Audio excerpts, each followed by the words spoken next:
नमस्कार मंडळी, स्वागत आहे तुमचं माझ्या चॅनलमध्ये मुक्ताज किचन आणि व्लॉग. चला आज बनवूया मस्त कांद्याची पात. इथे मी फोडणीसाठी तेल घेतलं, तेलामध्ये जिरे टाकले, थोडासा लसूण टाकलं.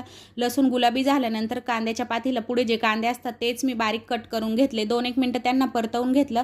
नंतर स्वच्छ धुतलेली पात कट करून टाकली आहे आणि पातीला सुद्धा मस्त आपल्याला झाकण ठेवून 2 ते 3 मिनटं परतवून घ्यायचं आहे.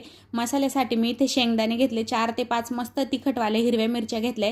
त्याला आपल्याला असं आबडधोबड वाटून घ्यायचं आहे. नंतर भाजीमध्ये ॲड करायचं आहे आणि या स्टेजला आपल्याला मीठ ॲड करायचं आहे. मीठ कधीच आधी स्टार्टिंगला टाकायचं नाही आहे, कारण भाजी शिजून कमी होते, मग ती खारट लागते. मस्त इथे सुद्धा आपल्याला भाजी परत एकदा मिक्स करून घ्यायची आहे. यानंतर भाजीला मस्त थोडंसं पाणी सुटेल ते आटेपर्यंत भाजी आपल्याला परत एकदा शिजवून घ्यायची आहे. मधून मधून झाकण काढून मिक्स करत राहायची आहे. थोडीशी भाजी खाली डागून द्यायची आहे. शेंगदाणे डागल्यानंतर खूप छान लागते ही भाजी.